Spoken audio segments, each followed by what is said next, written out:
We getting it, boy. What's good? You know who it is. It's your boy, Jay in the Bay. Your baller back again. Smells like football season. Yo. Whoa.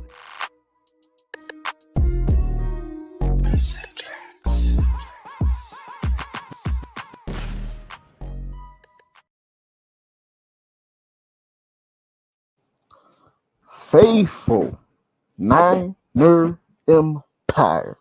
What's good? It's your boy, Jay in the Bay. We got half of the crew tonight for Straight Out of the Bay. We got Kelts to my right.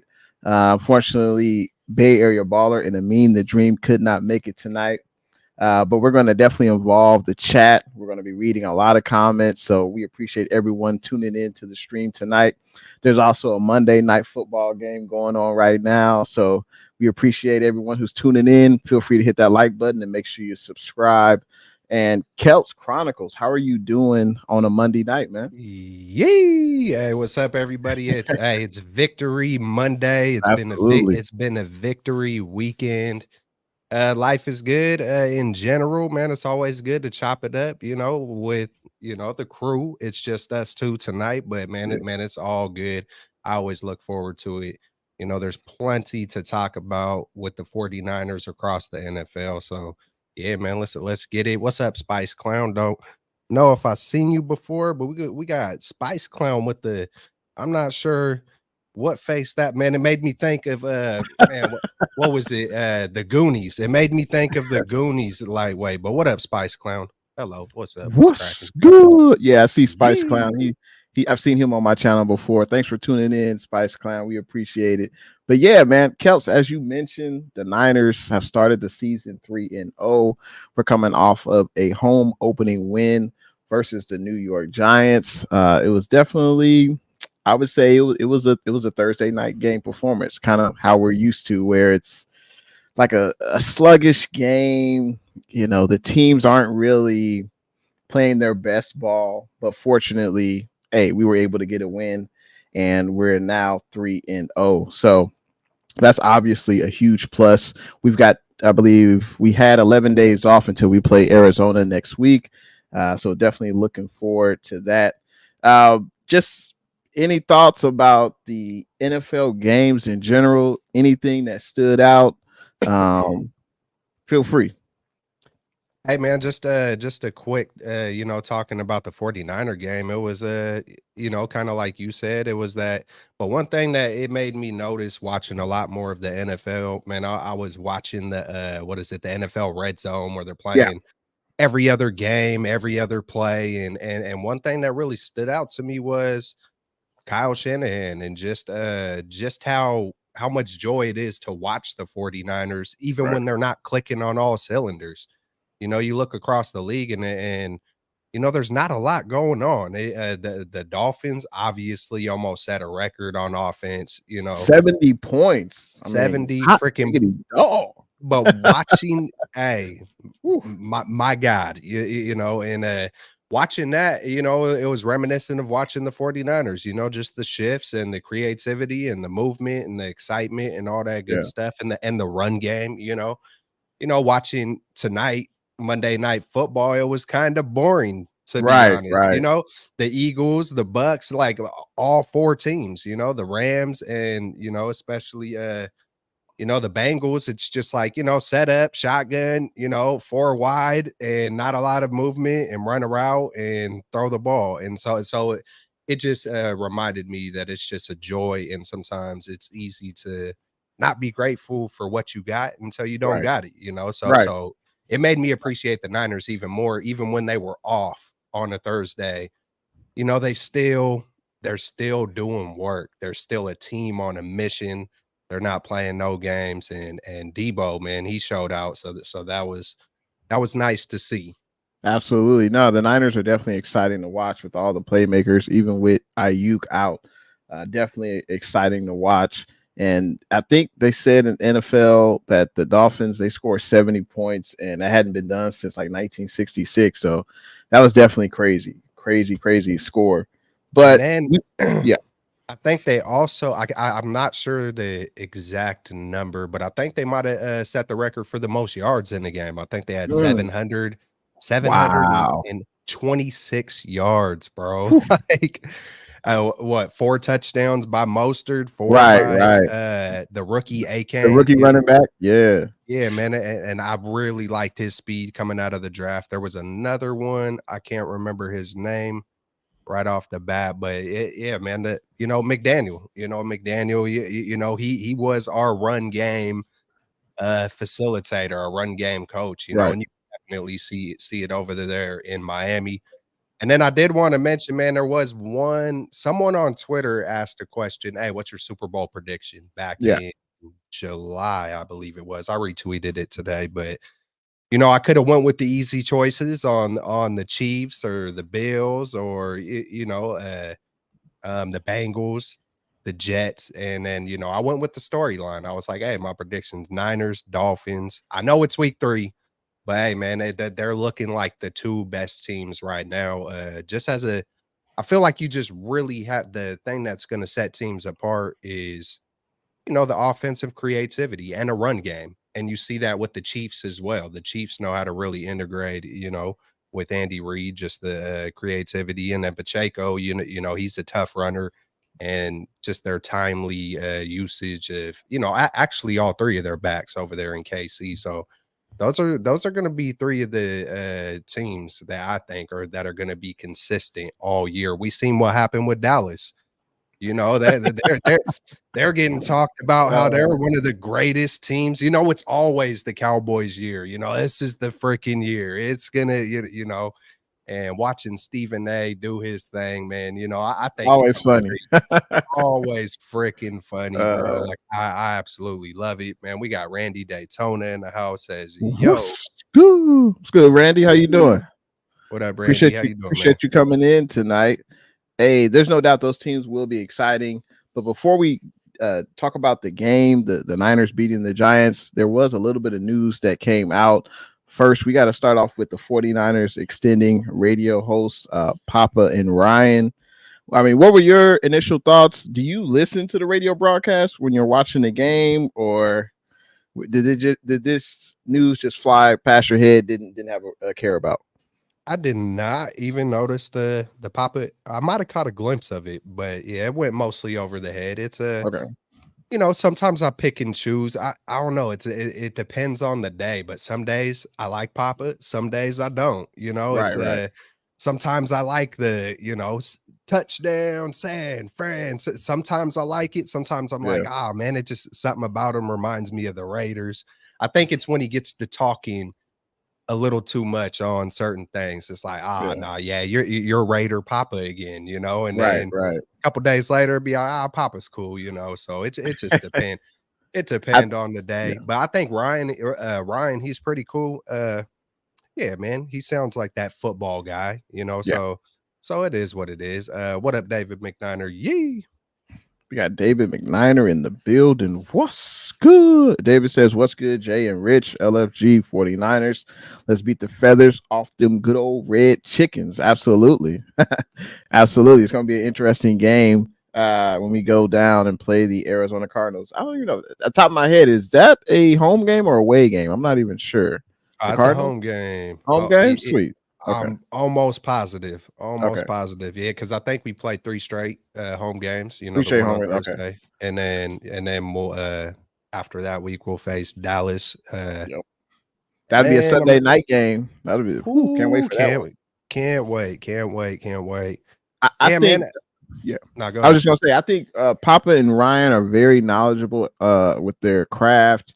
I definitely like listening to them during the game. Papa can be a little bit cringe with some stuff he says, or sometimes the touchdown chant, it gets kind of he did it with the Raiders, so now he's doing it with the Niners, so it's kind of takes a little bit to get used to. But honestly, I don't listen a ton to the radio broadcast, only if I'm in the car, and I'm not, if I'm at home, I'm just listening to the broadcast on the TV. So, but that could be Papa and Ryan, and sometimes it's someone else. So, definitely think they're solid at their job. I enjoy them. But we got to talk about the more important news, I would say.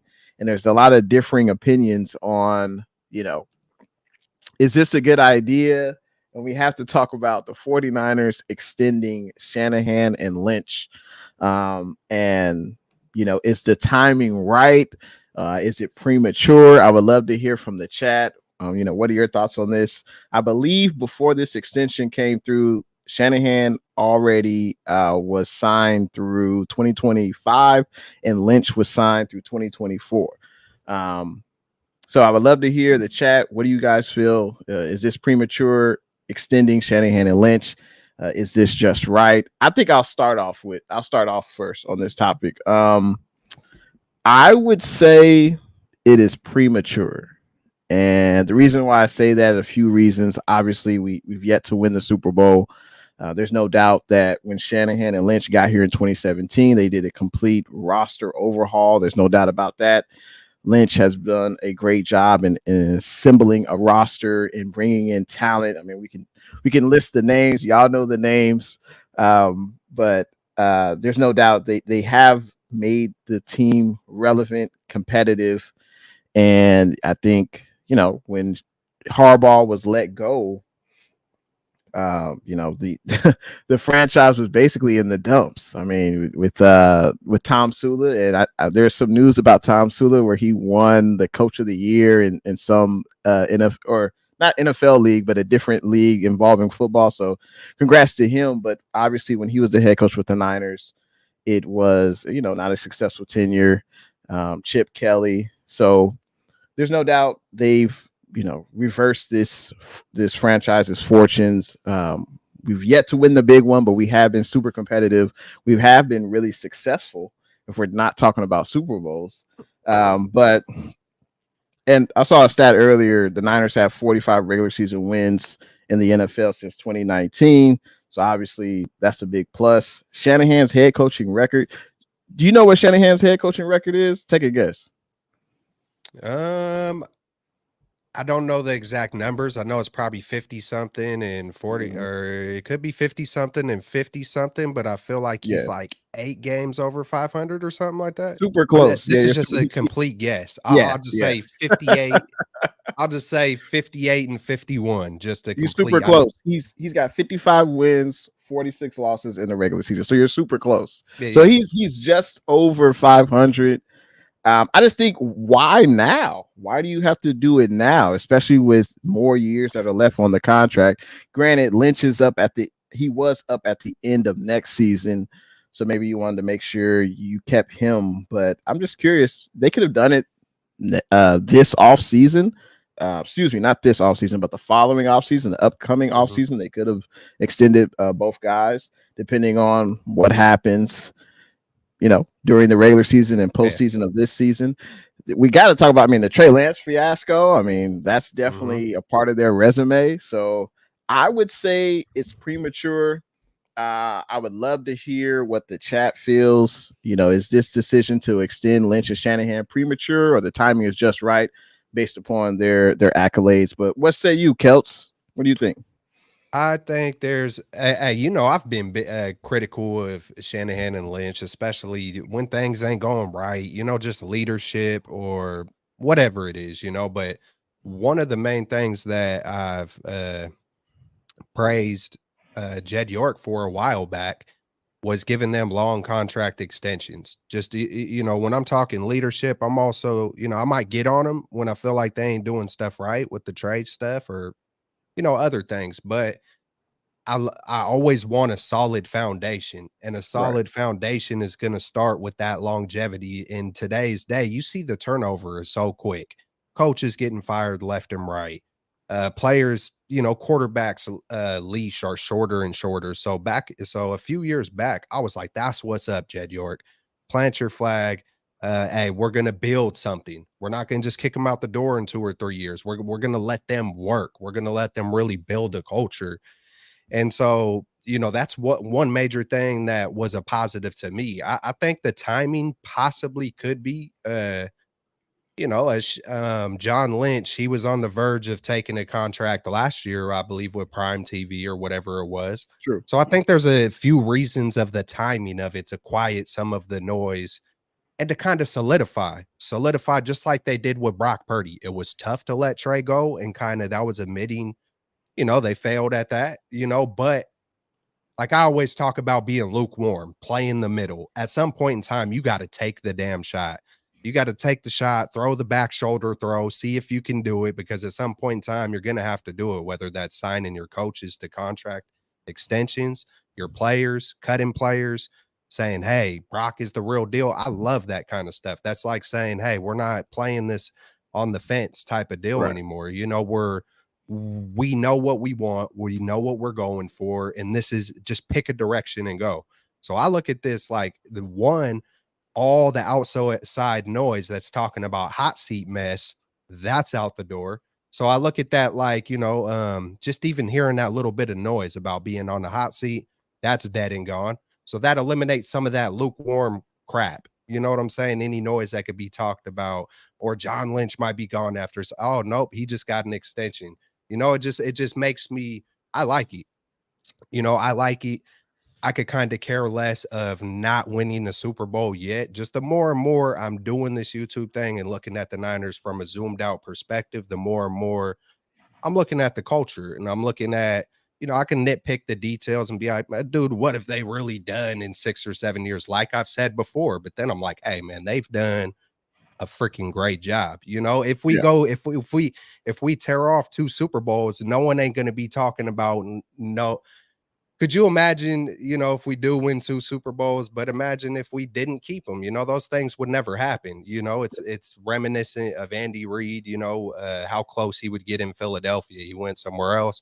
He eventually got his 2 Super Bowls, and he's regarded as one of the greatest coaches of all time. If you look at Bill Walsh and Kyle Shanahan, they're very similar beside the Super Bowls. You know what I'm Yeah. saying? And one thing that Bill Walsh did do correct from the jump basically was draft Joe Montana and put faith in him, put trust in him. And, it just worked. It was different times. It worked out in a different way for Bill Walsh. I'm not comparing the two at all, but I'm saying if you do really break their stuff down, there's a lot of similarities, man. And so for personally, I'm happy about it. I think that just kind of quiets a lot of bullcrap noise on, it just eliminates some of that lukewarm kind of like tension, and just we know exactly where we're going, and Right. this is the direction we're going. All that other stuff is kind of irrelevant. It's almost like the Pittsburgh Steelers approach, where Yeah. Mike Tomlin has been super successful. I think he's only got, I say only, but I think he has one Super Bowl championship, I believe, with his tenure. But I believe they've made the playoffs every year except 1 year, I believe, or they've had a winning record. I should say they've had a winning record. So you look at, as you mentioned, I like what you said. You said the culture, like they obviously the Steelers have a good culture. They know that Mike Tomlin, is the head man in charge. Players, if they have an issue, they go to Mike Tomlin. They're not going to the owner. They're not going to Jerry Jones. They're going to Mike Tomlin. He keeps the team usually, ready to play, except, when they play us. But hey, they got a good win yesterday. Who they play yesterday? The Steelers, the Raiders. They played the Raiders in Vegas. That was a good win for them. But you made some great points. The culture is set. Shanahan has done great things here. I want to get into what some of the people who are watching, what they felt like. We got to say, Randy Daytona, he says, I mean, when you ask people who they would replace them with, they have few names, but one was Sean Payton. He says, no, thanks. I love Kyle and John. Okay. We got Fable JVC in the building. What's good? How you doing tonight? Hopefully all is well. Let's see. David McNiner, appreciate you tuning in. He says, I would have wrote contract extensions up for both and dangled it in front like a toy on a string in front of a cat and said, this is what you get for a Super Bowl victory. That's fair. Now, does Jed, does he have, the courage of his convictions to do that? Is he willing to, make that call? I don't know if he's willing to dangle that in front of them like a carrot. I don't know if he's willing to do that. But I think part of the reason for the extension is Jed has seen what life is like without Kyle and John. So he doesn't want to go back to that. And as one gentleman said, Randy, he said, hard to threaten a guy who can get a job anywhere else. So we've heard it before. If Kyle gets fired, he'll have a job like that, quick, fast, in a hurry. So I would say it was premature, but I think Kyle and John, they built a great team, and I don't see why we can't win a Super Bowl this year. So I think for the most part, it was a good decision. So Keps. Hey man, and I think we're just scratching the surface. I know we've been good for quite. It's like if you really break it all down, it's not like we've had 4 winning seasons in a row. I know it feels like that because of 2019 Super Bowl, but it's like there hasn't been this tremendous consistency. But I think we're on the verge of it. Shanahan is still a young man, and from my perspective, it looks like he really is still growing, like just as a person, as a man. Right. I think a lot of people just kind of write it in Sharpie that once you hit a certain age, that's it. Nah, man, I've done seen 50-year-olds completely hit a 180 in their life. I've seen it personally, face to face, not just you are who you are if you're 38 years old. Then that's it. There's no improvement or growth. But I've seen Kyle take steps, man. So I think that's a part of it. And it's not even like who else can you get, but it's like what we were talking about earlier. When you look across the NFL, there's a reason why a lot of teams are trying to mimic Kyle's system. He's and he's still growing, man. I think he's 43. That's pretty young as an NFL coach, man. So I think I see a lot of goodness in it, man. There's too much positive energy going in this regular season for me to bite the hook on a little bit of, oh my God, why now? You coulda, shoulda, woulda, Right. But I do understand that. But I'm just looking at those little nuggets, like why would they do things? Why? It's like, hey, man, so we can just have a little bit more of a stable foundation, man, so there's not any kind of narratives floating around. This is the year to win it. And I like when I said scratching the surface, I think we're going to be good for quite a few years. I think they've set it up in a way to where, we're going to see back to back to back, winning seasons always being in the discussion for a Super Bowl run, especially when you got a guy like CMC in his prime. A lot of our players, besides Eric Armstead and Trent Williams, most of our guys are in, besides Brock, how young Brock is, but if he stays healthy, he could be around for 15 years, assuming that he's going to be a really good quarterback, and all signs tell me that he's the real deal, man. I've watched enough tape in slow motion to see how this can be a repetitive thing with Brock Purdy. So I'm juiced up about it all, man. We're heading in the right direction for sure. No, absolutely. I would say the timing is interesting, but it's absolutely great news. I think if one of those guys left in the offseason, I think that would be bad news. So I think there's no doubt it's great news, and it's great to know that they'll be with the franchise for it. Now, the particulars of the extension weren't I don't think they were made public, but you would have to imagine they would be with the franchise at least the next until 2026, 2027 at the minimum, you would think. I think I heard it today on the radio. I haven't been paying a lot of attention to a lot of sources, to be honest. I've been just like, I've almost went back to the old Rich where I catch a little bit of the radio, might post something, but I'm not seeing everything, you feel me? But I did catch a little, caught 10 minutes of the radio today, and I think they said 2028. But I don't know if they gave out the details, but I did hear him say both of them 2028. And I was like, so that's cool. That's cool. So that would be another 3 years for Shanahan and another 4 years for Lynch.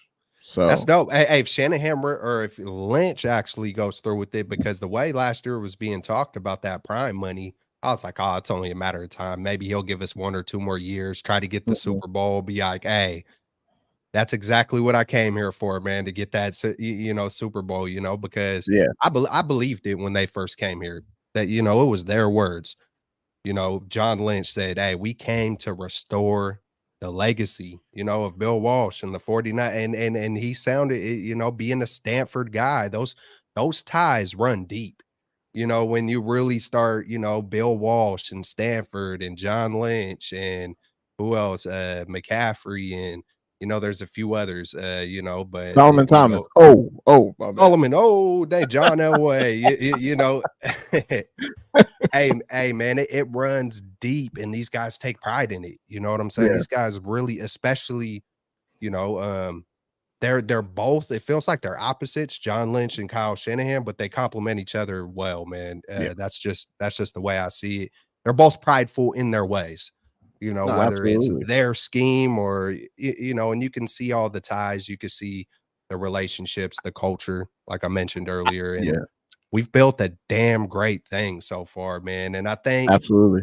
we're still only scratching the surface. Someone could be, how you scratching the surface after 7 years? It's like, hey, things like that happen, man. It's almost reminiscent to Mark Jackson being there with the Warriors, and then he hands it over right when Jackson could have maybe got a couple championships. It was in that scenario, it was time, and then Kerr took it to the next level. I think we're about to see the next level with John Lynch and Kyle Shanahan in the next chat, like the Steve Kerr chapter, when I don't want to start speaking of dynasties until we actually, get Win one, one. Yeah. yeah, we got to get one. We got to get it fully done. But I feel like once they get one and break through, there ain't no telling. There ain't no telling.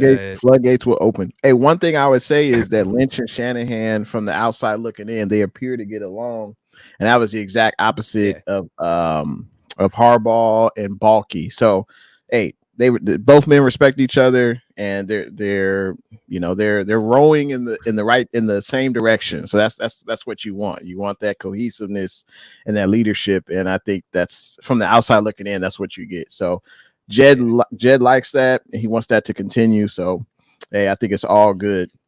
This guy does say need a Super Bowl, no participation playoff trophies, and that's how some people feel.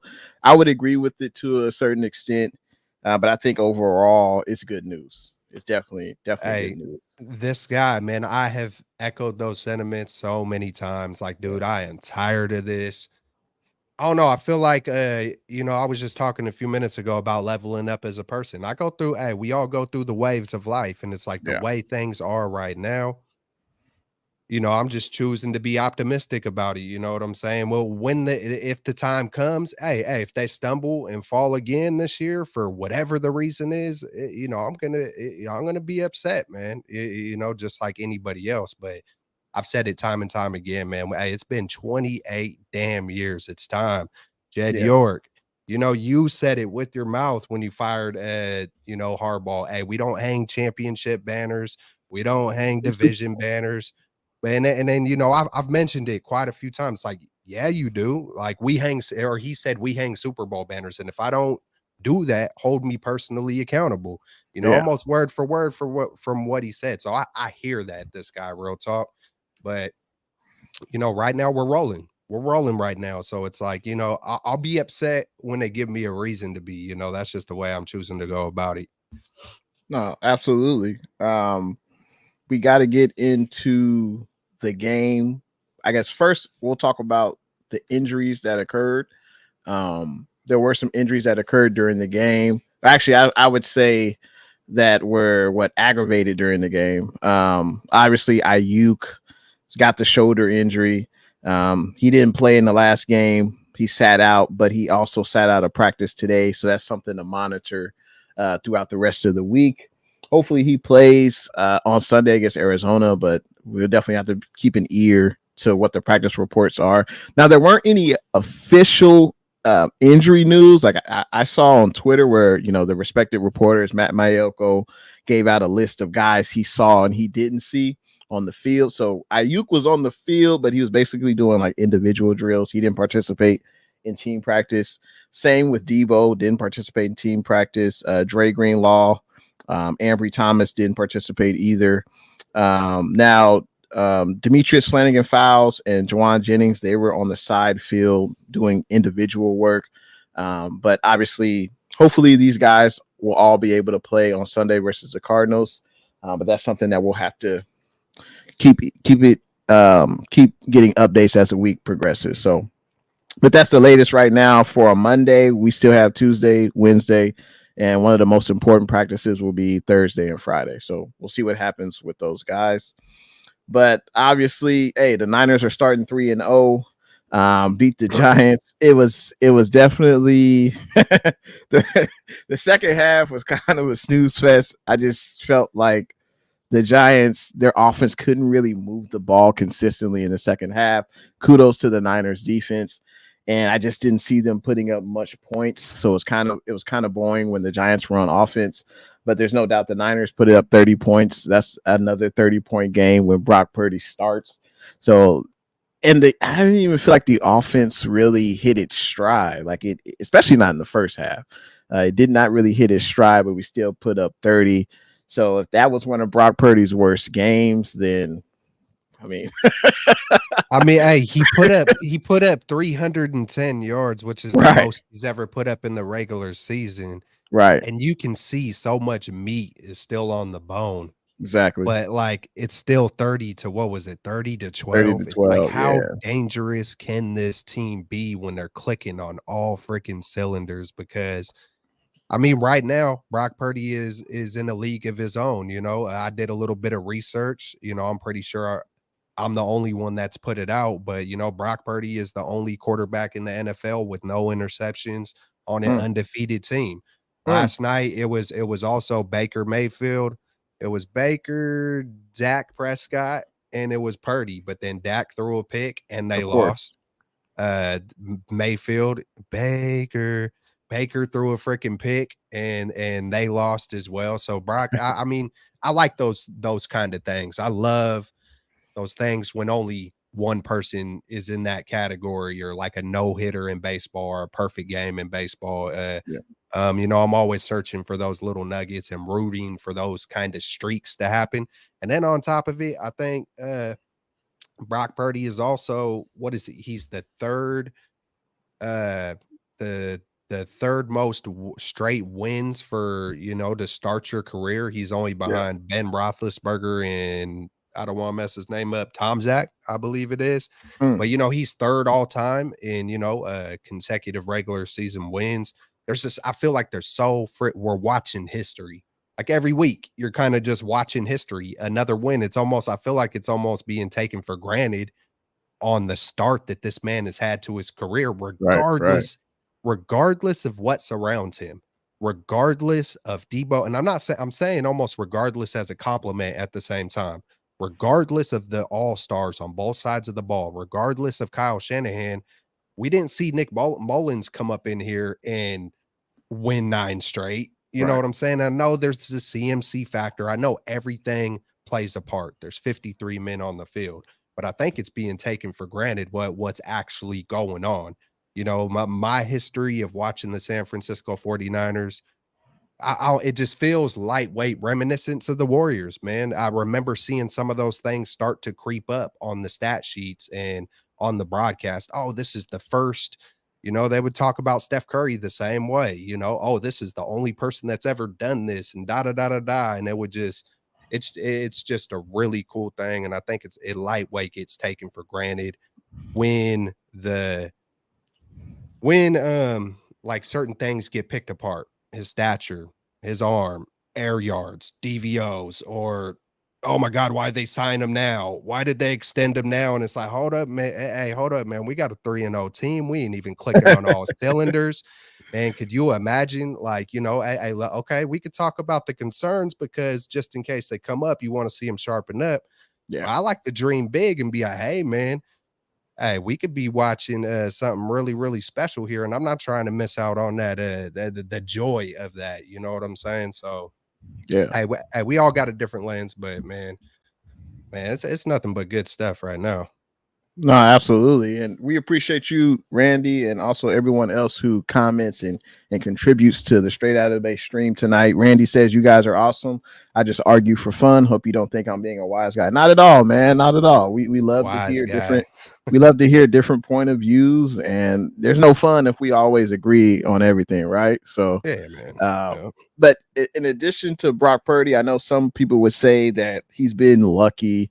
You know, he's had some drop passes that should have been interceptions. I mean, fortunately, George Kittle, he must have been playing tight end and defensive back in college or something, because the way he swatted that ball down, I mean, Hey, I watched it. I yeah, watched it a couple times. Yeah, he put the sword in. Like, yeah, right, hey, I watched it a couple times. I yeah, think Brock threw it to the perfect location. I think mhm, there was a part of George Kittle that thought there might be a collision or something, because mm, I watched it a couple times, man. I'm like, man, it feels like Brock really could have, or it feels like Kittle really could have snagged that ball.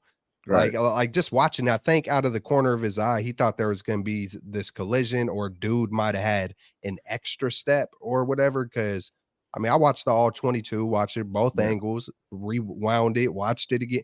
Was like, man, I think this man really could have went up and got it. But if there was a massive collision and right. he's out for a while, who knows? But Also, yeah, the Debo one as well. You know, that was a hey, good job by Debo knocking it Brock down. sure what I gotta say about the lucky Mhm. stuff, he sure does seem to get lucky every single game.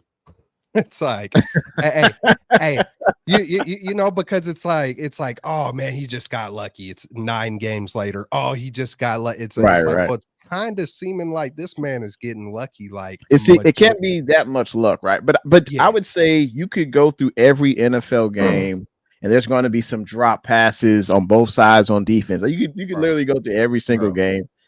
We got Bullpup in the building. What's good? Bullpup says, now you know what Steve Young said, that sustainable. Yep. Purdy is steady. Absolutely. So And I think he thrives personally. I did a little exercise, dude. I put up a little video. I What's think it was "What's up, Crazy Juicy?" Yee.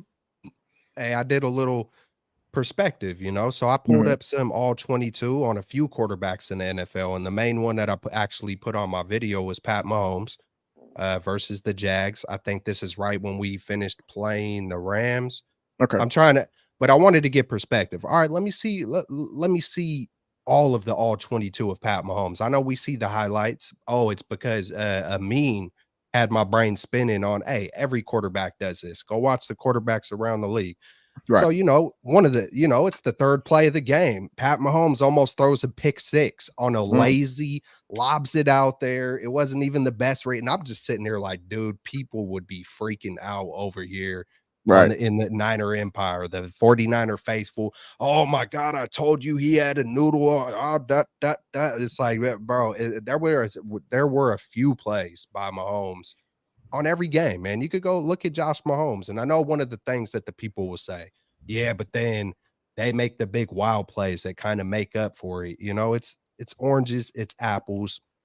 I'm just gonna say it like this, that from what I've seen so far, and I'm not going to say it's too early. I'm not crowning nothing. I'm not making any definitives, but I'm going to say from what I've seen so far, Brock Purdy is one of the best quarterbacks in the NFL in the time that he has played. That's Wow. just no, that's facts. That's facts, bro. If Holy smokes. look Wait, can you say look that again? No, I don't think I heard you. Can Brock you say that again? Brock Brock Purdy is one of the best like people are starting to just now, oh, maybe top 8. Oh, maybe, oh, I still got him at 14. Now, Brock Yeah. Purdy is top 5. It's since he Whoa. has taken over. Go look Okay. at this is eye test and statistics. And you want to put in wins. You want to, if you factor everything in, even the eye test, even with his limitations, Mhm. you look at the numbers, you look at the eye test, what he's done. Yes, I know what surrounds him. I know every little detail of every intricate. That's just what I see, man. I see a straight up winner. I see a leader. And yeah, and let me tell y'all something else. Jimmy wasn't a winner like that. Jimmy was the true definition of like get lucky like that. We just seen Uh-oh. uh, hey, it's just what Number I see, man. 10. Hey, it's what I see. It's what I believe. I was hoping that Yeah. Trey Lance was going to be that guy, but I have been humbly surprised that it came in a way different form, of a Right. person, and it did come unexpectedly. But I'm not going to hold on to my. I never had an ulterior motive or a what is it called, a narrative, and I'm glad I didn't have one. I did like Trey Lance and I do like Brock Purdy, but I'm glad I didn't truly have an ulterior motive because it took the wool out from my eyes to where I'm not like blinded. Oh, I was so on to Trey that I have to have this stance or something. It's like, nah, that ain't Yeah. for me because I've never had it. So like, because I think some people look at it like it's contradictory. It's like, nah, it's just I've never been about it how y'all are about it. It might be contradictory for you, but this fool Brock is the dude, man. It's like, hey, in 2 years, could it change? Could he fall off and could he just be some mediocre Joe Smo? It's possible, but right now, he's one You of the gotta best you in the gotta league. live in the moment. Hey, it's so funny that you said that Brock Purdy, you feel like Brock Purdy since the time he started. So it's what, 9 games now? I believe so. 9 games. So from the time he started, he's a top 5 quarterback because I wrote on my list of topics for today's show. I was like, I want to. Well, actually, I ain't gonna lie. I heard this somewhere else, but I wrote it down. But I was like, if you were starting a franchise today, what quarterbacks would you pick above Brock Purdy? So I wrote down some names, and I was going to ask you toward the end of the show because Man, it's so funny you say that because I clearly you feel like he's top 5. And I wrote down my list, and I was like, I think he might. Well, we'll talk about it a little bit later. But that's something we'll talk about for sure. And man, I there's want the chat to be involved in that as well. there's Looking some forward to that. intangibles, man. Because I know, all Mhm. right, you look at Justin Herbert, Brock Yeah. Purdy. It's almost like no matter what, you would be crazy not to pick Justin Herbert, right? Right. And I'm not Right. saying that Justin Herbert doesn't have the dog in him. I think that's where the kind of, you put Kyle Shanahan with Justin Herbert, maybe it's a different story. But looking at the leadership from what I see and the way that both guys talk, and I would love to see more big games from Brock Purdy when he does Mhm. have to go down and score a game winning touchdown. But how many times have we truly seen Justin Herbert do that? You know what I'm saying? Yeah. And he's been here for a minute. So I know on the surface, there's so many things that you can't see on the surface. So it almost reminds me of the Najee Harris and Pacheco trade I did in fantasy. It's like, oh, dude, you're trading Najee Harris for Pacheco. Like, look at the Yeah. PFFs and look at the Right. numbers. Right. Right. Dude, you made a horrible trade. It's like, did I? It's like right now, Pacheco got 33 points. Najee Harris is over We're here with struggling. 17 Right. on the Right. year. Right. So it's all perception. It's always going to come back down to no one is truly right. No one's truly wrong. It just depends on what your flavor is, man. Some like Yeah. mint chocolate chips, some like, brownie and vanilla. Right. No, absolutely. I gotta say, what's good? We got Damian Lee in the building. Appreciate you tuning in tonight and appreciate everyone that's tuning in to the stream. Feel free to hit that thumbs up button if you're enjoying the conversation, and feel free to subscribe as well, whichever channel you're watching from. I want to talk real quick about the Giants defense because they did something that most teams don't do, and they played with a certain vigor. They played like they had nothing to lose, which I guess they really didn't, right? Obviously flying here on a short trip to San Francisco from, they played Arizona. I would imagine they stayed on the West Coast. You would think they would pull a Shanahan move. I You thought got of 2 that too. games on the West Coast on the road. Most likely they stayed in Arizona or at least on the West Coast. But anyway, it's still a short week coming on a Thursday night. I saw a crazy stat that I want to share right now. Mhm. And it's next gen stats. So next gen stats, I think they're a relatively new company. I think they've been out for maybe 5 years, something like that. But it says that the Giants blitzed Brock Purdy on 33 of 39 of his dropbacks. They said that's the highest blitz rate in a game in the next gen stats era. So I believe that's like 5 years they've been tracking this. And they said that Purdy averaged the fastest time to throw of his career, which is 2.34 seconds. So what that kind of tells me is Brock Purdy was obviously under pressure. Damn near every drop back they were blitzing, and Brock Purdy had to make quick decisions. And Brock Purdy showed, versus the blitz, he was 20 of 31, 247 yards and 2 touchdowns. I would take that every week.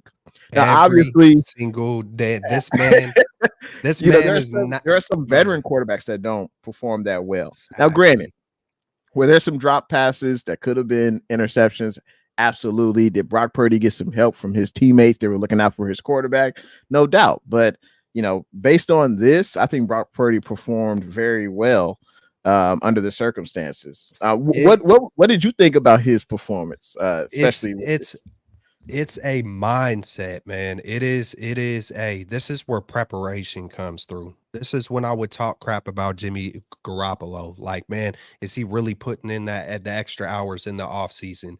Because now, mind you, I said I haven't been around a lot on the 49er stuff on social, on Twitter, this, that, and the other. So I'm not catching every single detail, but I have been watching bigger. I've been watching stuff outside of the 49ers, a little bit more NFL stuff. And one thing that I've never really checked out was the Kelsey brothers, man. And so I've been checking out their podcast just for a good time, man. I've been dipping out of, certain stuff that I'm typically, accustomed to or comfortable with, and just been checking other stuff out. And sure enough, I caught Brock Purdy went on there. This is probably maybe a month after, losing to the Eagles. So this is still when he's working on his arm and everything. And one thing that the Kelsey brothers, they're always joking, hella light, having hella fun. I don't know if you ever caught their show before. I think it's called New Heights or something like that. It's a dope show. Travis Kelsey, Jason Kelsey, they're brothers. They're freaking they're dope. It's funny. But so they get Brock on, and I could tell they're trying to get Brock like to loosen up, come up out of his, because they're jokesters, and Brock is just the same Brock. And then eventually Jason Kelsey is just like, dude, I gotta say, bro, like, you're one of the most humble. Like, he was like, dude, like, you're hella mature for your age, bro. Like, dude, we're over here trying to get you to, kind of joke with us and loosen stuff. Up, you are rock solid, though. But it's not even like he's tense or he's nervous. He's freaking Brock. But Brock talked about licking his chops the very first time he came into the game, I believe, versus the Dolphins. Or it was either the Dolphins or Tampa Bay, but he said they were just blitzing the crap out of me all game, and he's smirking. He's like, oh, y'all gonna try to do this to me, huh? It's like that's his mindset from this first game, unknowingly coming into a game, versus the Dolphins. You know what I'm saying? There's a lot of guys who are like, oh, shitting they're about to shit their pants. Or, oh, I'm in the spotlight. Brock's like, oh, I think he said, I got to figure out a way how to win this game. So his mindset is, I need to win.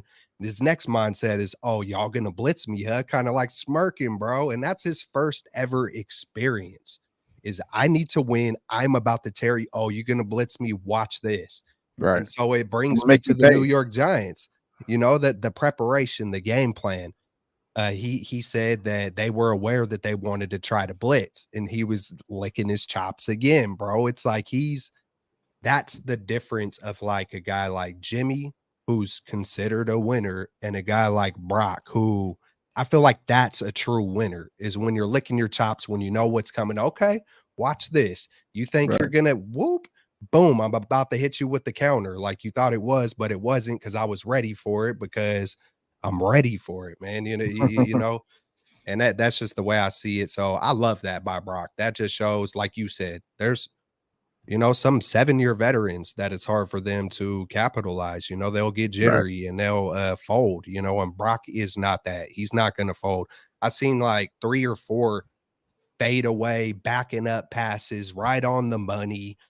He knows how. He's starting to learn how to take the hit, how to turn and just like take it. And he's fearless, man. And that's something you can't really teach, when you have that kind of heart on just, being fearless and stuff. So. When I first saw Brock, I felt that the moment wasn't too big. I felt like he was composed. Obviously, he played a lot of games at Iowa State, 4 straight years. He was a starter, and I think that showed. And it's it's cool to watch him. Even when the blitz comes, he's not phased by it. Like he'll make, and what he'll do is he'll make the right decision, whether it's I need to evade the rush and allow more time for my receivers to get open, or if he's going to, throw the ball away, or if he just looks the blitzer right in his face and then he just still delivers a catchable ball. So that's what's most impressive about Brock. Number 10 did those things as well. I mean, he did those things, but I think with Brock, obviously we're scoring more points on a consistent basis, and the offense is just flowing better. And as you mentioned before, there were only, I think you said coming into week 3, there are only three quarterbacks on an undefeated team who hadn't thrown interceptions, and Brock hasn't made that play that will hurt the team. He hasn't done it. Will he go the entire season without throwing an interception? Of course not. Like, of course he's going to eventually, throw a couple, but he hasn't made the mistake that will, put a nail in the coffin on the squad for that game. He hasn't made that back-breaking mistake. So I thought he performed very well under, obviously 33 out of 39 dropbacks. He was blitzed, and that's what's most impressive is she's just composed and the moment isn't too big. So I would love to hear the chat. What do you guys feel about Brock's performance? Definitely getting blitzed as consistently as he was. I would love to hear your thoughts on that. But if he continues to play like this, I mean, I don't see a team that can really beat us, and obviously, we've only played Pittsburgh, the Giants. It's always, hey, it's always, as soon as you're doing something right, it's like, oh, it was only Hey, these are teams in the NFL, people were picking Pittsburgh to be a sleeper team. The New York Giants were supposed to be a team this year, and LA wasn't. And if anything, it's been kind of the opposite. But I mean, Rams we just seen arguably the best team in the NFL. The Cowboys, a lot of people had them number 1, and the Cardinals number 32, which is a coincidence because I think a week or two ago I said there's not much separation from 1 to 32.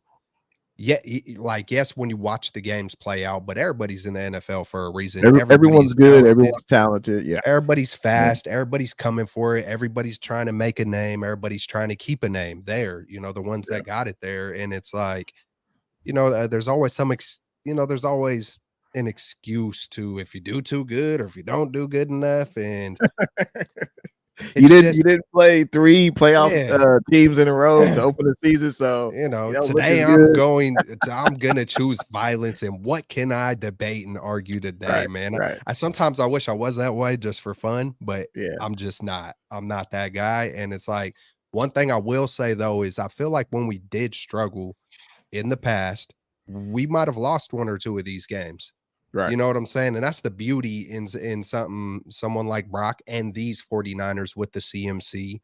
And because, it's relatively the same team, but I mentioned it in the offseason. I'm pretty sure you heard me over and over and over.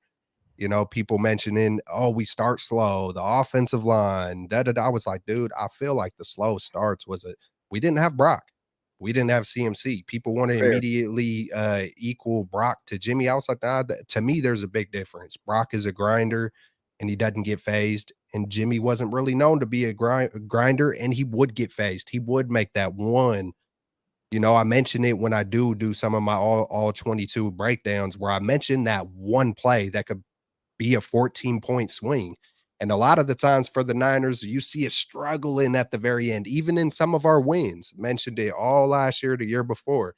Even in some of our wins, it felt like a struggle. And you're just not seeing that no more. Even in the games where we're not clicking, that way we typically lose or just barely win, we're still lightweight dominating. And I can't wait to see everything come together, man, because this team's going to be, it's already dangerous. We just haven't seen it yet. No, absolutely. Got to talk about, who was the offensive MVP of the game, or who would you give your offensive game ball to? I'll start off short and sweet. For me, it was George Kittle. He led the team in catches, 7 catches, 90 yards.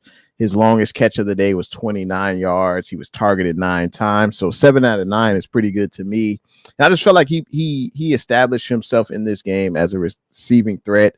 Obviously, with Ayuk being out, someone else kind of had to step up. And I like that Brock Purdy went to Kittle numerous times. Obviously, Debo had an exceptional game as well. But for me, I like what I saw from George Kittle. This was the game. So out of 3 games so far, I think this is his highest catch. He's had 7 catches this game, and the previous 2, he only had 3 each game. So I like more of this. I want to see more of George Kittle being involved in the offense because he gets open. He usually catches everything that's thrown to him. And he's one of the yak bros, so he'll definitely get yards after the catch. So my offensive game ball, it would go to George Kittle. What say you, Kelts? Oh man, I want to go to like 5 different people. You know what? I'm gonna go Ronnie Bell. Man, hey, scoring his hold on one second. Yeah. Scoring his first ever touchdown. That And was huge. it was just on another really good throw by Brock, man, with pressure in his face. But every time a blitz is coming, Brock just knows how to recognize it. And Debo, my God, man, it's like, we left that for you, bullpup. Real talk. Good stuff for coming through. Debo, man, I mean, Whoa. just love watching that man break tackles. But Ronnie Bell, man, catching the deflection, just being aware, making plays on special teams. Just that touchdown, man. You get your first one like that is special, and I think it's just so cool to see Brock when he first came in, he's linking up with Kittle game after game. And then earlier this year, he starts linking up with Ayuk. And then Ayuk goes down, and now you see him linking up with Debo. I think that was something that was kind of missing in the past. Yeah. I felt like it was more like, let's see how we can scheme things up for Jimmy and kind of play it to how they're playing us. And now I feel like we're more on attack mode. Like I feel like, and just even seeing the back shoulders and the deeper, it feels like there is an emphasis every single game to at some point go deep. And and we missed a couple versus the Rams, but now we're hitting on them. And I just think it's hella cool. But I'm gonna give it to Ronnie Bell, of course, Debo. I almost wanted to say Trent Williams, the silverback for saying that, for giving that good old left cross or whatever it was. You know what I'm saying? He got all up on him. I almost gave it to him right there. CMC. Hey, Elijah, we got to see Elijah Mitchell, man. Hey, that was nice. That was nice to see a little bit of Elijah. And yeah, man, but I gotta go. He can still, Elijah Mitchell can still contribute to the squad. I thought it made sense to not give CMC, 30 touches in a game on a short week. So it makes sense that Elijah Mitchell got into the game. He had 11 carries, 42 yards. His longest run was 18. So if you take out that 18-yard run, was his performance impressive? No, but it was definitely good just to see him out there. And obviously, we don't need CMC to have the lion's share of the carries on a short week at home. The game was basically in the bag in the fourth quarter. The Giants only scored 6 points in the third. So, it makes sense to put Elijah Mitchell in the game. But you mentioned Trent Williams, the big silverback, who I gotta, this is not going to be a popular take, but I gotta be honest, I was disappointed with Trent. I mean, he obviously a seasoned vet, future Hall of Famer. I understand you want to stick up for your guys, but if he would have got kicked out, granted, we probably wouldn't need him in this game, whatever. But if he does this, which he has done in the past, if he does this in a playoff game and he gets kicked out, is he really helping the team? No. And I just think as a leader, I didn't like it. And then he's on IG like like kind of like making fun of it, like or he's like proud of what he's done. Like teach your man how to squabble. Exactly. Hey, you know what I thought was hilarious, Jay, was he said, teach your man how to squabble. I don't want no beef. I don't want no beef, Trent Williams, even though I don't fear nobody but God, but still, you're a big man. But I don't want no problems. I don't want Yeah. no problems, Trent I just Williams. felt But like I always think it's funny when I see a guy punch a helmet. It's it don't what's make no sense. I was telling my wife, like, it bro, don't make what no the fuck sense. you gonna You ain't hurt do? nobody. He got on the helmet. He got on pads. But then Like, he you said ain't teach really someone how doing to nothing. squabble, and I'm like, but bro, you just punched a helmet, bro. I mean, Right. it's just like, Honestly, hey, you bro, hurt your fists, your knuckles more than you yeah. hurt the guy, like your opponent. So, And then he still hit him with this part right, and not that, right. Yeah, It did it hurt us in the end? No, but let's be real. He should have been thrown out the game. Like, you can't throw a punch. Like, Hey, and Shane, hey, I was he reacted volunteering. to yeah, Hey, I was volunteering at that game, and I watched pretty much all 22. But bro, I've only seen the clip on Twitter in right, slow motion where he did it. So I right. don't even know what I didn't see it. I The didn't see number the actual 91, I believe he did hit him, and it's kind of hard to see. I saw an angle where like it looked like he did hit him like under his what helmet. Like, play was it? I think it Like or was no, it was after the play was over. no, It was but like after some, what quarter? Like just the like, do you know what no, quarter it it was? was before. So basically, he hit him before Trent Williams hit him back. Basically, Trent Williams retaliated. It wasn't Oh, so just it was like a whole play later or something like that, or it was that same play? it was that same, yeah. So That same basically, after. when Trent Williams hit him, if you rewind it maybe like 5 seconds, I think Yeah. that's when you see the other guy kind of hit him. I don't know if he hit him under his helmet. It looked like to me he kind of brushed up against him under his helmet, so that's why Trent did that. Like, there's no doubt Right. he's retaliating. He didn't start it, but just as a leader, the team needs you to be out there. So it would hate for him to do that during a When playoff that game. adrenaline's pumping, though, bro. Hey, when that adrenaline's You got to pumping, control it. hey, Hey, just bro. like Trey Greenlaw. Come on, brother. I mean, it's like what a game. Hey, one of my first Yeah. ever fights, man. I'm running the ball and I was a little beast, bro. It would take a minute to get me down. So, dude, I see dude's eyes. He's coming at me. And mind you, in this game, when we're playing, we don't got helmets and pads, and we're playing just real tackle football on the grass, just in the neighborhood, 5th grade, whatever.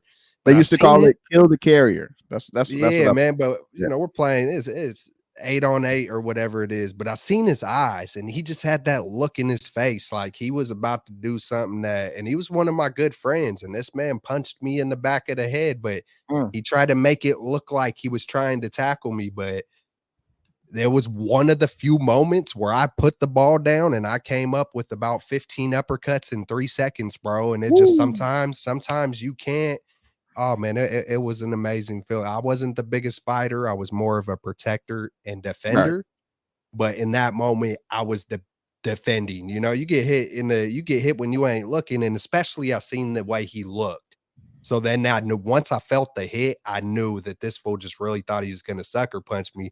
Oh yeah, I put that ball down and came up with lightning, bro. And it was one of, hey man, I would have got kicked out to get, but it's like sometimes it's so hard, bro, when something does happen that you kind of can't if it To hey, not react. Right. yeah, Right. little man, did you see Mac Jones and Sauce Gardner?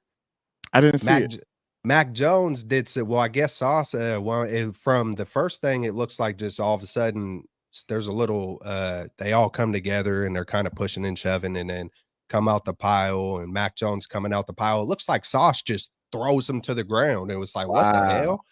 That's doing too much. But then you Right. slow it down. Someone zoomed all the way in. And as Mac's getting up, hella just try to be hella slick and hella weird about it and freaking just gave this fool a nut shot. Like this fool really just kind of Wow. came up and just kind of, but you could barely see it, bro. And it's just that little Wow. sneaky ass shit. It's like, hey, I'm surprised Sauce didn't, shove him to the ground and do more than that. But Right. it's Right. like sometimes you catch some of these little dirty players, bro, that do some of this stuff, and it's hard when that kind of adrenaline is running, especially if it's something to the chin or something to the junk. I mean, Right. that almost sets off an immediate, or back of the head. If it's something sneaky, that's Right. when I think I think there should be a rule that if you are responding to someone hitting you, and if you hit them back, you shouldn't get thrown out the game. They should get the person who initiated the contact. yeah. But when they initially showed it on replay, it just looked like Trent just did it out of the blue, but then you had to really rewind it to see it. But that was, I was just saying, as Trent as a leader, expect more from him, though. and he would be hurting the team by getting kicked out. So. Real But I talk. know that's an unpopular opinion because I know it's hard. It's man, it is hard. There's only been hey, I tell you what, my friend, he never came at me like that again, bro. yeah. Yeah, man, never ever came at me like that again, bro. You had to make a statement, and hey, you definitely did that. Hey, did you have like obviously we only allowed 12 points. You know, the defense did a hell of a job. What do you think? Do you have someone in mind for, who deserves a defensive game ball or defensive MVP? What are your thoughts on that? Man, I just got the picture of I didn't look at the stats a lot. I'm trying to really remember the game.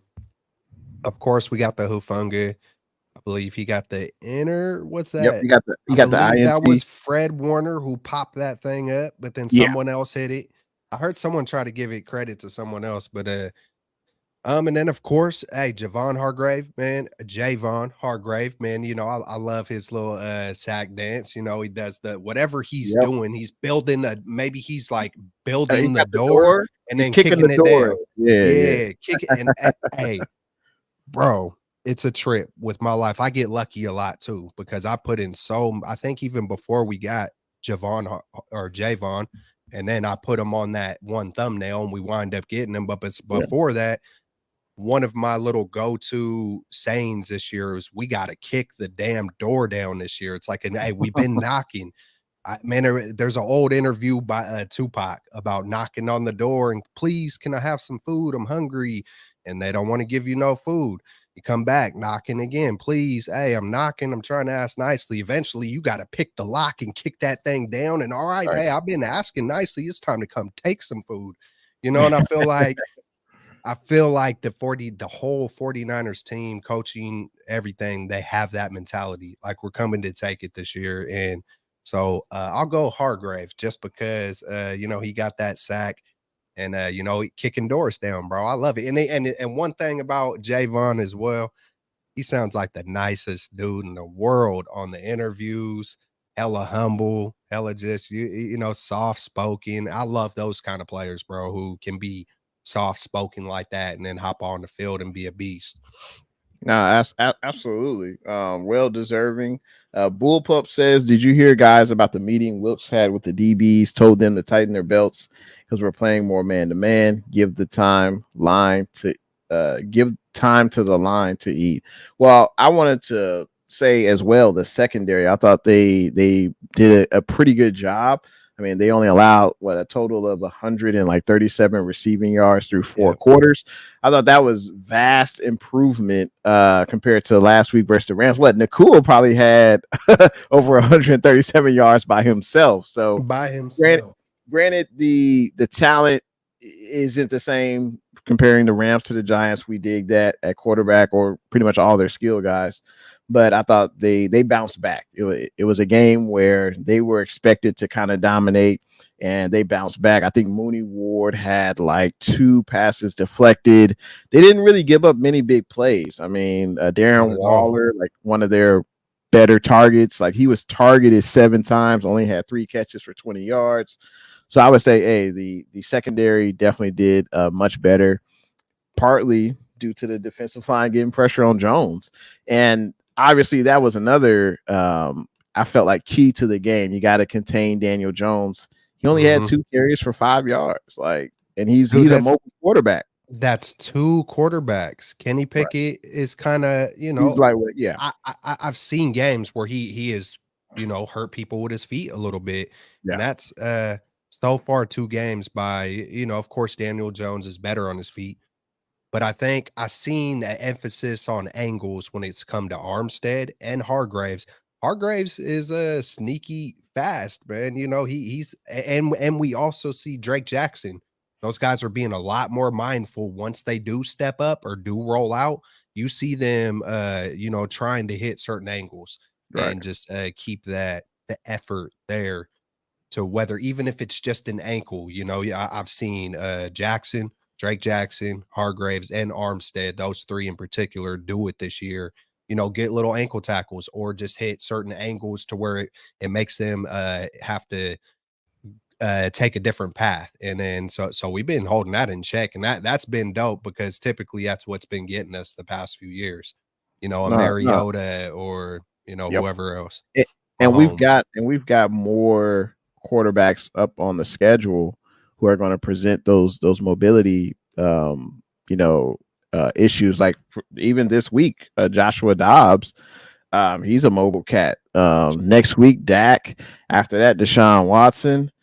So we're definitely going to get our fair share of guys who can extend plays with their legs. So it'll be interesting to see if the Niners can keep this up with keeping in check those mobile quarterbacks. I got to say, what's good to Pule SF 49ers.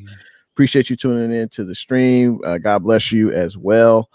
Got to talk about were there any players you saw in the game? We talked about the great. Were there any players you saw that need improvement? I'll start it off. For me, I know Bosa got the sack, but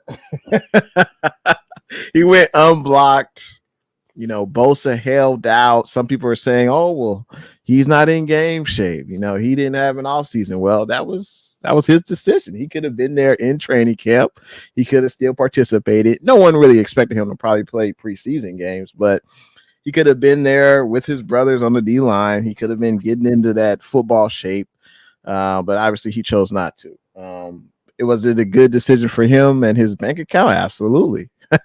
But I want to see more. Like, he's the highest paid non-quarterback, and I know sacks aren't everything, but that's what he got paid for because he is a sack master. We expect him to get at least 16, 18 sacks a year. That's what we expect, and I just want to see more. So will he deliver more? I'm sure he will. I know he does other things. I know he's great in the run game. I know that his pressure rate is exceptional as well. But I would just love to see those sacks, those forced fumbles. Man, on that play where he sacked Daniel Jones, I don't fully understand the rule clearly, but I don't understand how that was not a safety. What it was basically, his momentum had stopped at the 1 or 2, so they stopped it there, even though he tackled him in the end zone. Like, I don't know. That to me, that should have been ridiculous. Yeah, I think that should be more for.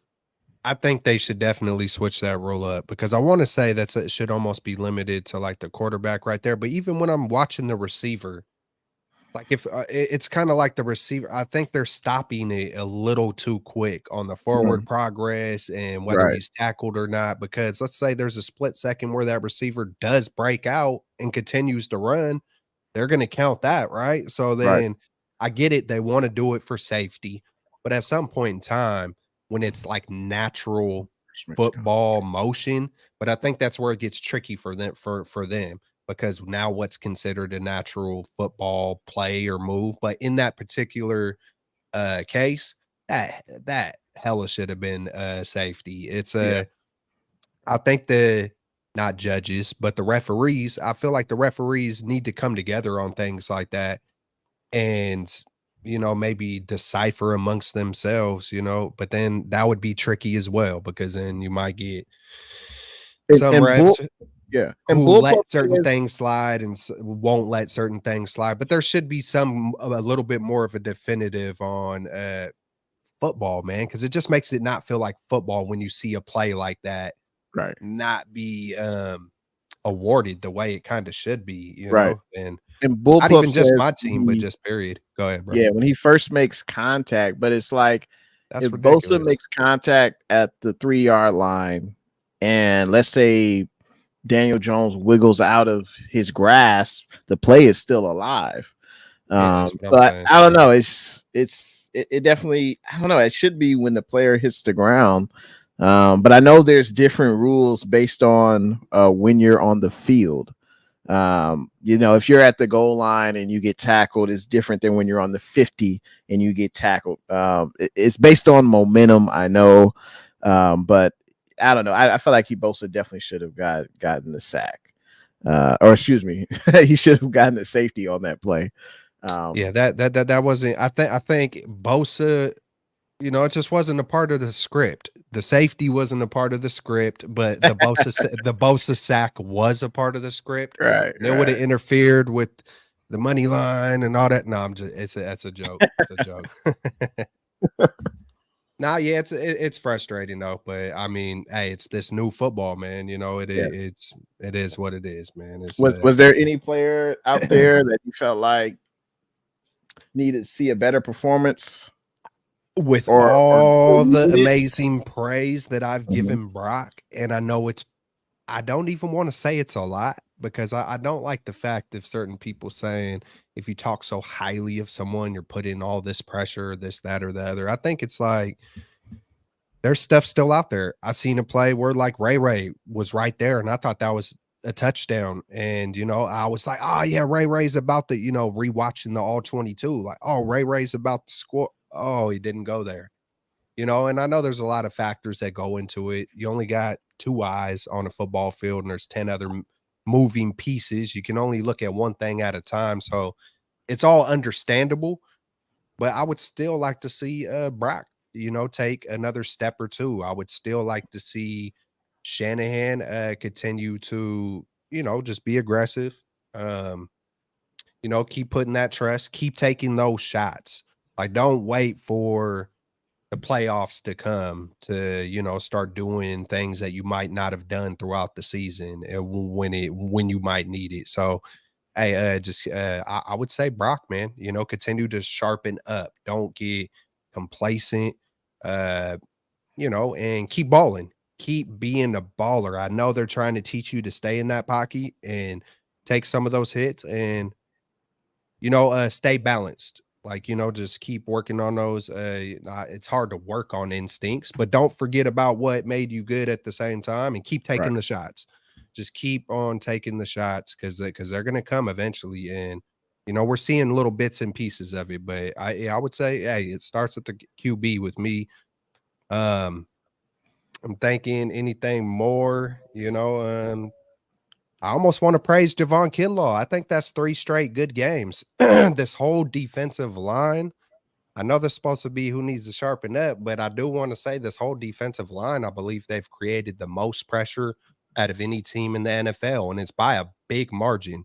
It's like I think they're at 80 something percent, and the next closest is at 60 something percent Hmm. on the next gen stats as far as so as a collected unit, I mean, we're way ahead of every team in the NFL, and that's why you're seeing, teams scoring 7 points, and even the Rams, when they were eating on us, were only able to put up 23. And that's without us capitalizing on some big shots as well. So I think with all things, there can be improvement everywhere, really. You know what I'm saying? And I'm just on this particular time, I'm gonna just pick Brock on just Yeah. sharpening up and just sharpening up, man. No, I can see that. Like you said in the beginning of the show, I think we left a little meat on the bones, and there's no doubt Brock can improve. A lot of guys can improve, but always interesting. Oh, go ahead. No, the 5-man front. I just reading it right now. I'm like, hey man, Yeah. that right there, like, hey, that right there, like that's Comeback. that's one of them little sprinkled in nuggets right there. That's the yeah, I love it, man. It reminds me of the Bears back in the day, but even though the Niners used to do it back in the 80s, yeah, man, it's old school football. Yeah, no, absolutely. Hey, you brought up you think you got like 10 more minutes? You good? Yeah, I'm Okay. good, bro. Good. Yeah, you mentioned that for Brock Purdy's last 9 games that he's played, you feel like he's a top 5 quarterback. And very interesting topic.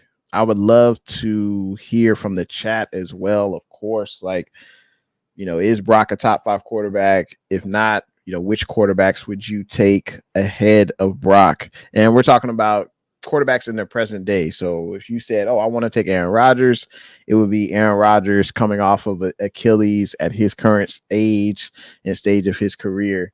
So I want us to go back and forth and just name a quarterback who we think we would take over Brock, and then if not, we could debate a little bit. How's that sound? Let's do it. All right. So I'll start off first. Pat Mahomes. Absolutely. This is good. This is going to be interesting. Man, who besides Pat, who's my number Yeah. one? I'm Mhm. not.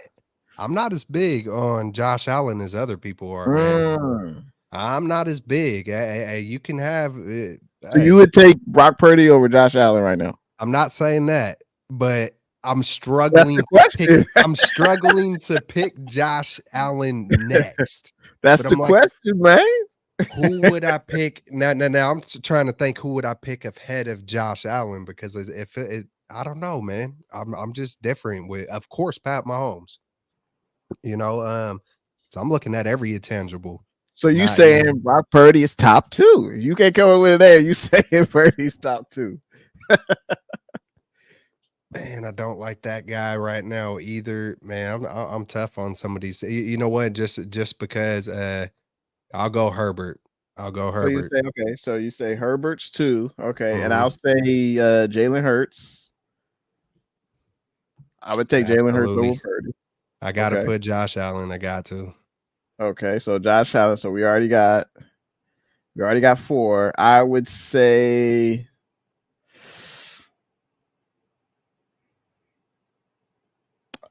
I mean, I would honestly. It starts getting hard now. Like for I me. think you could make a case for Lamar Jackson. I think you could. Is Brock Purdy a better thrower? Probably.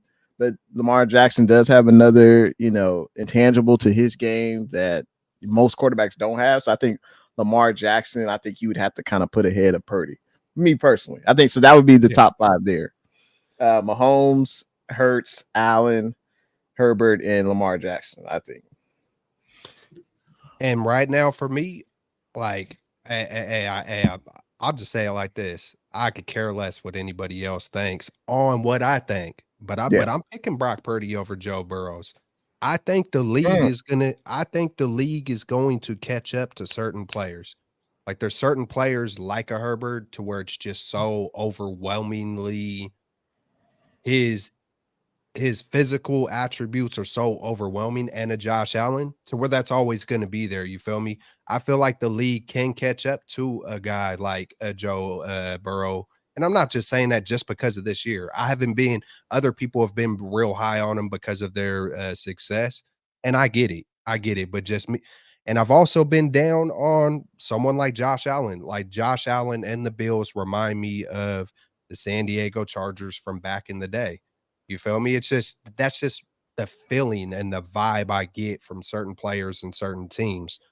And when I look at a Brock Purdy, I don't know, he has a certain killer instinct, man, that we none of us even completely know yet because he's only played as much as he's played. You know what I'm saying? Yeah. But I don't, I see a Pat Mahomes. He's got that psycho kind of. I know he has a certain voice that some people make fun of, but when you really get to talking to people that's close to him about the game of football, and you can hear that killer mentality like a Michael Jordan or just the greats of all times. You hear them start talking certain ways on when they're training and certain coaches, you start hearing certain stories. And I'm getting that vibe from Purdy, and you're seeing it translate on the field. But after Lamar, like you said, yeah, it would be hard for me to pick any other So quarterback so to, Joe to win a Burrow, game. Yeah, yeah. Joe Bur Joe Burrow, 2021, 34 touchdowns, 14 interceptions. The following season, 35 touchdowns, 12 interceptions. So you're I saying, think Purdy's going to be exactly like on that kind of statistical hype. Like I okay. think it's going to be like easy, bro. But we just don't know it yet because it hasn't. What about Tua? You take Tua over Purdy? I forgot about Tua. Uh-oh. Just man, Tua's dope though too. Tua's dope. I think like personally, like of course physically, you know, I probably would go to it. But then when I'm looking at those like intangibles, like just that being a psycho about it, you know what I'm saying? I probably would pick Brock. I just think, I don't know, just when I see little things like him smirking and just like, oh man, they're gonna blitz me all game, like kind of I can relate to that kind of personality just because, I'll be calm, cool, collected, and humble, and I'm a believer and I love Jesus and these things. But when it's go time and game time, I'm a freaking psycho too, bro, and I will go flip the switch to kill mode, and I Trevor feel Lawrence. Trevor Lawrence. Ah, man, Trevor. I think Trevor Lawrence is dope, bro. Trevor Lawrence is dope, but I don't think he's gonna be as good as Okay. people think he is right now. I just I know he's very similar to Justin Herbert, just physical attributes and stuff like that. I think over the years you're gonna see some of these guys be good for maybe 2 or 3, maybe even 4 years, but then you'll see it kinda fizzle out if that's the right word. I would say based on what we just talked about, I mean, you could say Deshaun Watson, he's obviously struggling this year. Some people would say Dak, but nah, I would rather have Purdy than Dak. It's in between the ears, just Yeah, for most of the reason why I'm picking Brock over some of I these think guys. Purdy is top 8. I would say since when he started, unless we're leaving any names out. I mean, you could some people would say Kirk Cousins. I know he's good in Oh, yeah. fantasy. Some people would say Jared Goff. Hey, Oh, I mean, definitely. Now yeah, there's a lot of people who would definitely put 4 or 5 or 6 of those guys above. I'm more looking at right, the future. I'm more looking at the future and right in this moment. Like, if I had to win a game tomorrow, yeah, and it's hard to say that because if Kirk Cousins had been there for the last 9 games, maybe we would have a better feeling of what Kirk might do as a yeah. Niner. But I'm gonna pick Brock Purdy over Kirk Cousins or Dak Prescott or Jimmy Garoppolo or Derek Absolutely. Yeah. Carr, or I'm picking Brock Purdy over Trevor Lawrence tomorrow. I'm gonna say that with my chest, tomorrow. I'm almost crazy enough to pick Brock Purdy over Herbert, tomorrow to go win a Oh, game. Hey, Brock Purdy hasn't lost a game, bro. And I whoa. think I think some of us are kind of like, yeah, but that's what the Niners. Yeah, that's what Shanahan. I think it's the whole. I think it's all of it, man. I think you got to add every piece up, and we will never see Herbert in the Niner uniform. So it's Right, all right. up for fun and discussion and debate.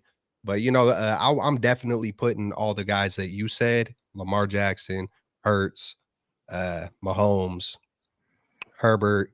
I think the probably big one that I left off that most people would put is Joe Burrows and, Right. um, who I else think did it's you say? because they've played longer. You've seen more of a sustained success with those guys. Now, Yeah. interesting question would be, or even more, if you rank Purdy with the rookies, or with the young guys, you could put Trey in there, you could put Jordan Love, you can put Trevor Lawrence, you can put Justin Fields, even Bryce Young, CJ Stroud. That would That's a good be, discussion. That's a yeah, good that discussion. maybe we'll have to leave that for another day, but I think that's pretty interesting as well. I think just by us having this conversation, that's how good Purdy has been in 9 games. On a great winning streak leading us to the playoffs. I think a lot of Niner fans would say that with him under center, the offense looks more fluid, it looks more explosive, it looks better. And I think he brings out the best in his teammates. So just the fact that we're having this discussion, I think Brock Purdy is continuing to prove he may not be top 5 now, but he can definitely get there. And I think he's already top 10 personally. So, but yeah, we're probably going to end on this. Niners got the Cardinals this Sunday at Levi's. Who is your 49ers X factor on offense and defense? And then feel free to drop in a score prediction. I'll go first. My X factor will be on offense. I think I'm going to go with Brock. I think if Brock has another outing of 23 of 31 passing, 2 or 3 touchdown passes, no INTs, we win the game. So I think Brock continues to make great decisions.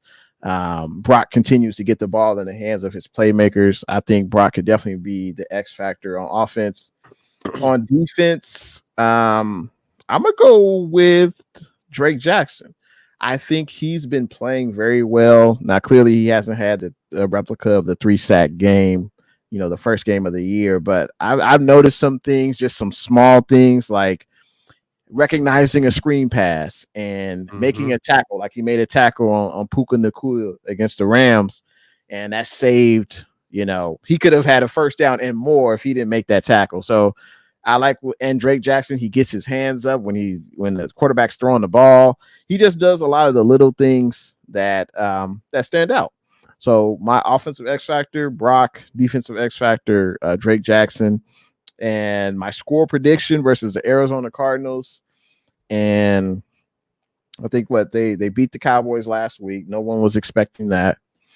But I'm going to take the Niners to win. I think we'll score 30 points again. I think we'll win 31-21 against the Arizona Cardinals. So what say you, Kel? 31-21. Hey, and last week you did say 27-10.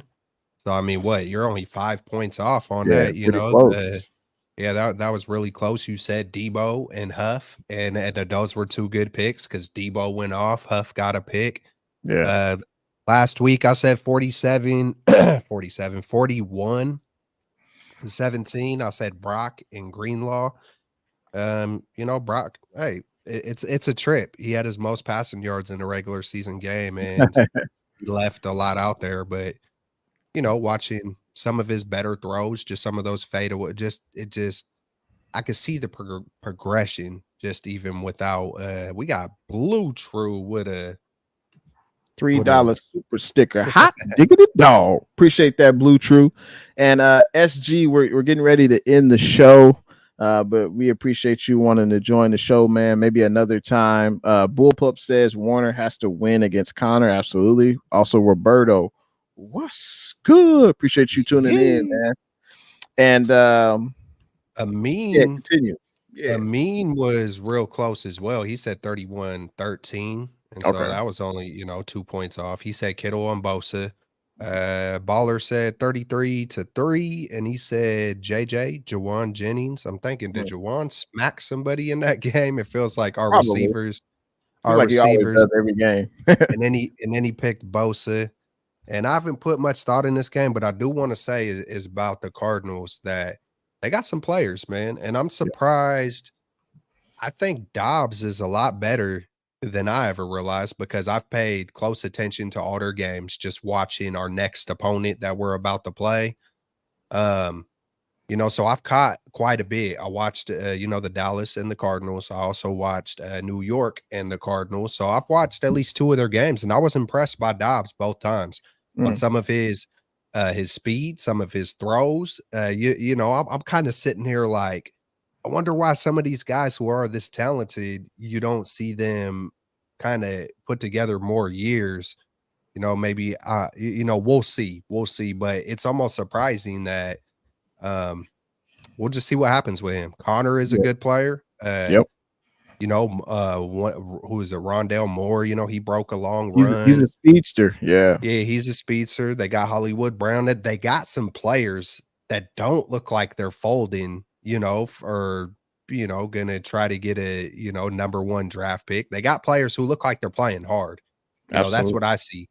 I see Connor hyped up anytime he gets 5 or more yards. He's yoking up, and a few of their players look like they're going hard. Even Zach Ertz, he used to be with the Eagles.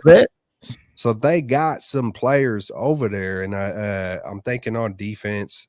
It just feels like they're definitely not giving up. They just ain't no regular old joke of a team that you're going to steamroll. I think I could see them, even though the Giants came back and won, I could see them putting up a bigger fight than the Giants did for sure.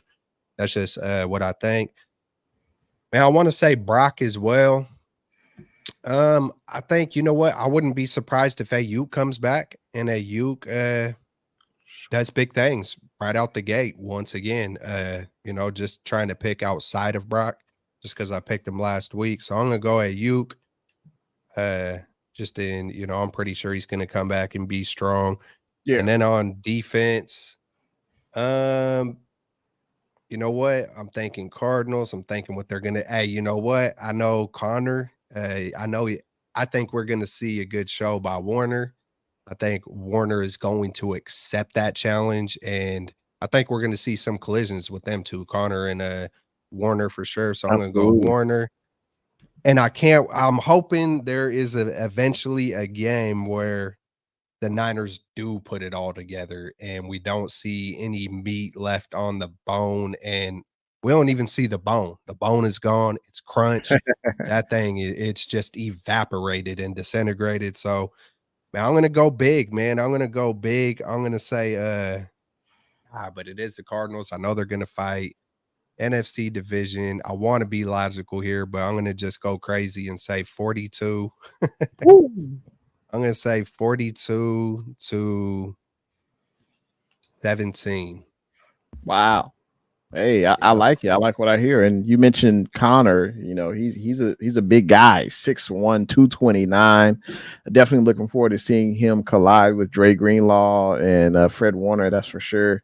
And you know, the Cardinals, they were able to run the ball really well against the Cowboys. I think they had 222 yards rushing. So that's definitely something the Yeah, Niners have they to contain. Dallas is soft though, man. Hey, Yeah. just because I'm talking about the good stuff of the Cardinals, just the Yeah. hey, don't get it misconstrued. Like, I think our Niners are going to shut them. I know Connor, he has looked good versus the Giants and the Cowboys. I think we're gonna make him look like we made Najee Harris look. I think Mm, you're gonna see a couple of those big hits light him up, like Roberto Davis in the comments, Greenlaw, and yeah. it's gonna kind of simmer their little momentum that they've kind of built. Even in the loss versus the Giants, I feel like they kind of built momentum to show that they're just not, they're not just gonna get walked over. But yeah, man. I dig it. Hella soft. Dallas is soft. I think they're soft, man. I I think don't. I mean, yeah. I'm not gonna say Michael they're soft. Parsons ain't soft, but I Nah, don't know. I feel like I don't think it, they're soft. I think they didn't take Arizona. They took them for granted. They didn't really see them as an equal. And then they played like that. I think that's what it is. I really don't think the Cowboys are soft or they're weak. They just look past them. They look past the Cardinals. They thought they could get off the plane and just show up, and the or Cardinals would bow down. or the 49ers are just so aggressive and they are so much of dogs that Mm-hmm. when we do see a team that isn't kind of like that, it's easy for me to be like I remember Trayvon Diggs running up and being like, nah, business decision, Right, in the right, right. game last year versus Kittle. Yeah, I've seen that time and time again with Dallas Cowboys, those business decisions, or they get the talking and then they get smacked, right. versus I'm seeing the highlights in my head of Jawan Jennings hitting Diggs or Diggs not wanting to tap and or Zeke or certain guys getting run over. It's like once you might be able to mollywop certain teams. And I think Yeah, that happened last year too. Like I think Dallas like put a whooping on I think the Jags or something like that. And then all of a sudden they faced like an aggressive, tough team, yeah. and it was the complete opposite. It was like, hey, it looks good versus some when it's all clicking, but you face some of the teams where every other player has that mentality of that dog. Like the 49ers are trying to make contact. That's just their mentality. Like we hear Shanahan talk about it and every other player talk who was it? Someone, I think it was John Lynch talking about Isaiah Oliver with Greg Papa, and he made great points. He said that our players are trying, I'm trying to think word for word, but our players are just trying to run through you. And we preach this. We're trying to run through you and don't worry about letting them get by you because then you got Greenlaw coming, you got Huff coming. And this is John Lynch. He's getting fired up talking to Papa about the moment Isaiah Oliver became a 49er versus the Rams on that 4th and 2. I think he made the stop.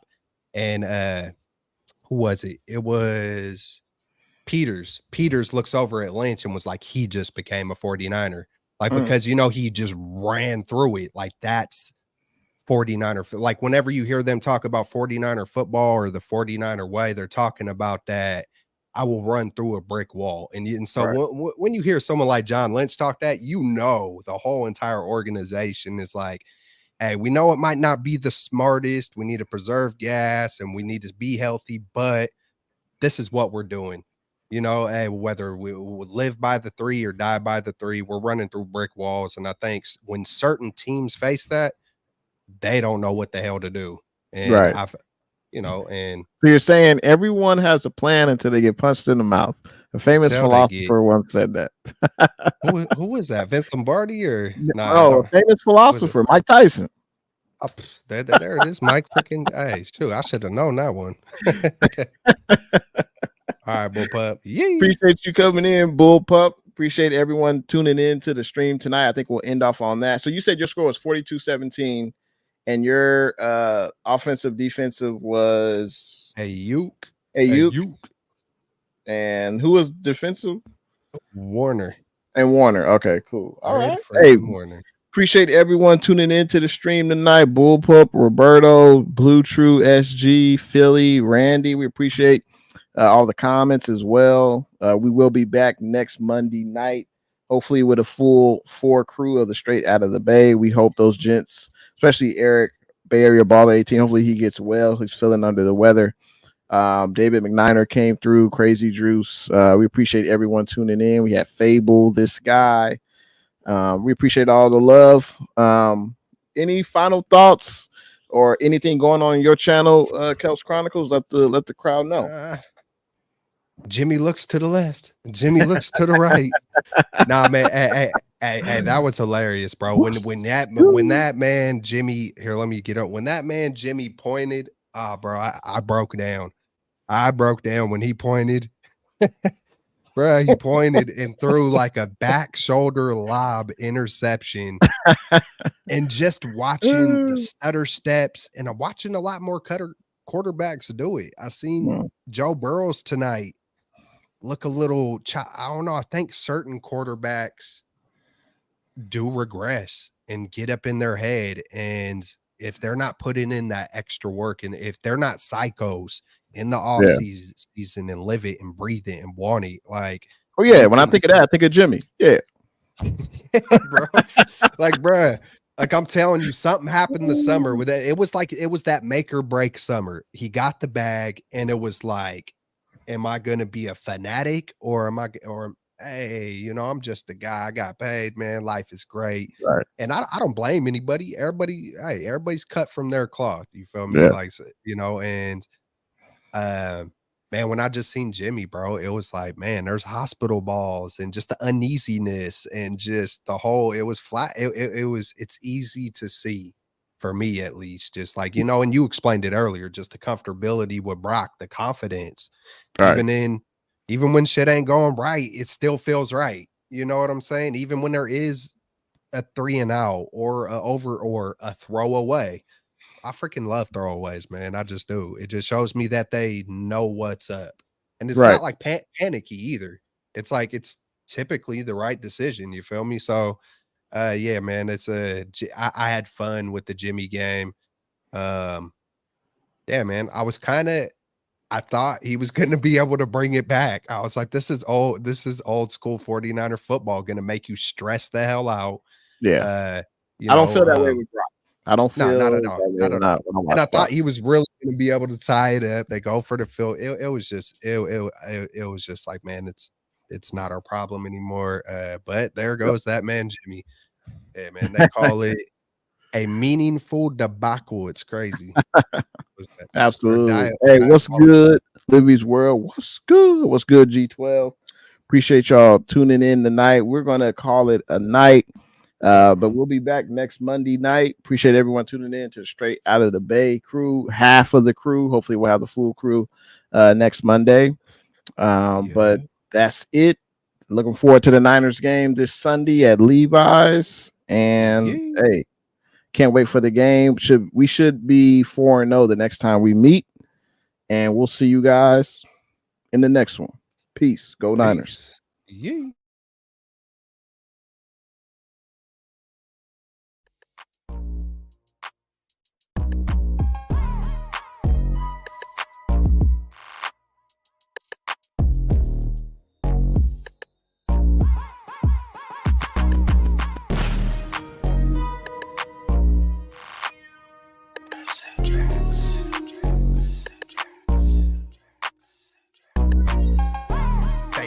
Rise up.